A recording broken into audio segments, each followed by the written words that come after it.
যবে থেকে পশ্চিমবাংলার বিধানসভায় আমরা একটা আসন পাইনি, তবে থেকে আমরা তৃণমূলের চুরি নিয়ে যতবার কথা বলেছি একটাই উত্তর, সিপিএম তো বিধানসভায় নেই। আমরা চাকরি বিক্রি করা নিয়ে বলেছি একটাই উত্তর, সিপিএম তো বিধানসভায় বলতে পারবে না। আমরা ওদের গুন্ডামি, খুন খারাপি, রাজনীতি, পঞ্চায়েত দখল নিয়ে বলেছি, সব প্রশ্নের একটাই উত্তর, সিপিএম তো বিধানসভার ভেতর নেই, বিধানসভার ভেতর তো কথা বলতে পারবে না। আজকে পশ্চিমবাংলার বিধানসভার ভেতর তাকিয়ে দেখুন, বাংলার মানুষ এমন রায় দিয়েছে, সিপিএম বিধানসভায় নেই এই কথাটা বলে যিনি ব্যঙ্গ করতেন, সেই মমতা ব্যানার্জি এখন আর বিধানসভায় নেই, বিধানসভায় মোস্তাফিজুর রহমান রয়েছে। মোস্তাফিজুর রহমান বিধানসভার ভেতর কথা বলবে। আর যেরকম বিধানসভার ভেতরের কথা বললাম, সেরকম বিধানসভার বাইরে মানুষের আন্দোলন।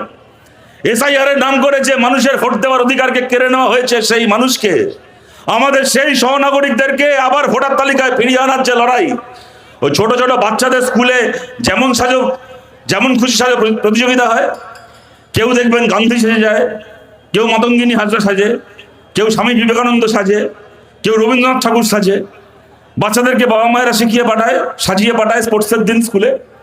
সেরকম আমাদের রাজ্যের মুখ্যমন্ত্রী যেমন খুশি সাজো প্রতিযোগিতায় উকিল সেজেছিলেন ভোটের আগে, উকিলের পোশাক পরে সুপ্রিম কোর্টে ছবি তুলতে গেছিলেন। ভোট হয়ে গেল, রাত গাই বাদ গাই, ভোট হয়ে গেল, যার নাম ভোটার তালিকা থেকে বাদ পড়েছে তাকে ফেরানোর লড়াই উনি কি করবেন? ভোটে লড়ার জন্য যাকে বিধায়কের ভোটে দাঁড় করিয়েছিলেন, সেই এখন মমতা ব্যানার্জিকে ছেড়ে পালিয়ে যাচ্ছে। যেরকম বিধানসভার ভেতর মোস্তাফিজুর রহমান রয়েছেন লড়াই করার জন্য, সেরকম মমতা বন্দ্যোপাধ্যায় ওই চুরির মামলা ছেড়ে পালিয়েছেন, কিন্তু সত্যিকারের মানুষের নাম আবার লিস্টে ফিরিয়ে আনার লড়াইয়ে মোস্তানি বানু রয়েছেন, কমিউনিস্ট পার্টি রয়েছে, আমাদের লাল পতাকা রয়েছে।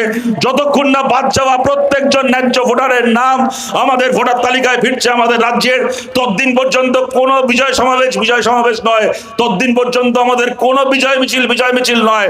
আমাদের সত্যিকারের বিজয় মিছিল খালি ডোমকলে নয়, গোটা বাংলা জুড়ে আমরা সেদিন করব, যেদিন বাদ যাওয়া প্রত্যেকজন আমাদের সহনাগরিককে আমরা সসম্মানে ভোটার তালিকায় আবার ফিরিয়ে আনবো।